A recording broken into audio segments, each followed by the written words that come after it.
राधा वल्लभ श्री हरिवंश आप सभी का स्वागत है हमारे चैनल क्रिएटिव कहानियां पर। आइए जानते हैं नवरात्रि व्रत की प्रमुख कथाएं। नवरात्रि व्रत को करने से पूर्व जरूरी है इस परम कल्याणकारी उत्सव की पवित्र कथा को जाना जाए। इस पर्व से संबंधित कई प्रमुख कथाएं हैं। आइए जानते हैं सबसे प्रमुख कथा।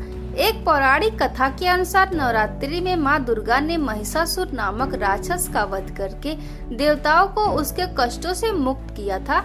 महिषासुर ने भगवान शिव की आराधना करके अद्वितीय शक्तियाँ प्राप्त कर ली थी और तीनों देव अर्थात ब्रह्मा, विष्णु व महेश भी उसे हराने में असमर्थ थे।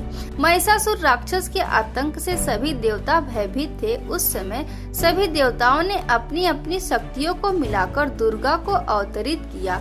अनेक शक्तियों के तेज से जन्मी माँ दुर्गा ने महिषासुर का वध कर सबके कष्टों को दूर किया। आइए दूसरी कथा का श्रवण करते हैं। एक नगर में एक ब्राह्मण रहता था। वह माँ भगवती दुर्गा का परम भक्त था। उसकी एक कन्या थी। ब्राह्मण नियम पूर्वक प्रतिदिन दुर्गा की पूजा और यज्ञ किया करता था। सुमति अर्थात ब्राह्मण की बेटी भी प्रतिदिन इस पूजा में भाग लिया करती थी। एक दिन सुमति खेलने में व्यस्त होने के कारण भगवती पूजा में शामिल नहीं हो सकी। यह देख उसके पिता को क्रोध आ गया और क्रोधवश उसके पिता ने कहा कि वह उसका विवाह किसी दरिद्र और कोढ़ी से करेगा। पिता की बातें सुनकर बेटी को बड़ा दुख हुआ और उसने पिता के द्वारा क्रोध में कही गई बातों को सहर्ष स्वीकार कर लिया। कई बार प्रयास करने से भी भाग्य का लिखा नहीं बदलता है। अपनी बात के अनुसार उसके पिता ने अपनी कन्या का विवाह एक कोढ़ी के साथ कर दिया।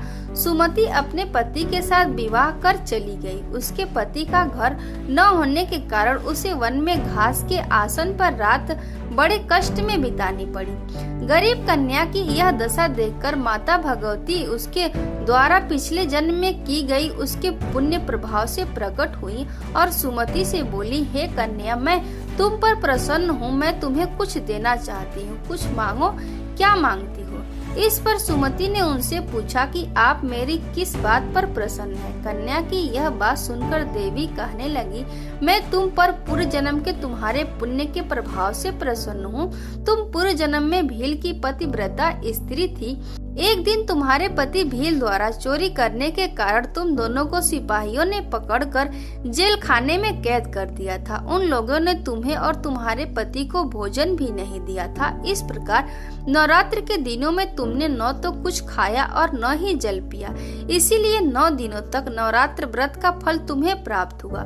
हे ब्राह्मणी, उन दिनों अनजाने में जो व्रत हुआ उस व्रत के प्रभाव से प्रसन्न होकर आज मैं तुम्हें मनोवांछित वरदान दे रही हूँ। कन्या बोली कि अगर आप मुझ पर प्रसन्न हैं तो कृपा करके मेरे पति का कोढ़ दूर कर दीजिए।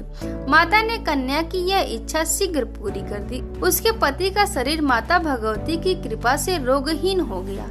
आइए तीसरी कथा का श्रवण करते हैं। रामायण के एक प्रसंग के अनुसार भगवान श्री राम, लक्ष्मण, हनुमान व समस्त वानर सेना द्वारा अश्विन शुक्ल प्रतिपदा से नवमी तक 9 दिनों तक माता शक्ति की उपासना कर 10वीं तिथि को लंका पर विजय प्राप्त किया था। इस तरह नवरात्रों में माता दुर्गा की पूजा करने की प्रथा के पीछे कई कथाएं प्रचलित है, जिसके बाद से ही नवरात्रि का पर्व आरंभ हुआ और माता दुर्गा की पूजा होने लगी।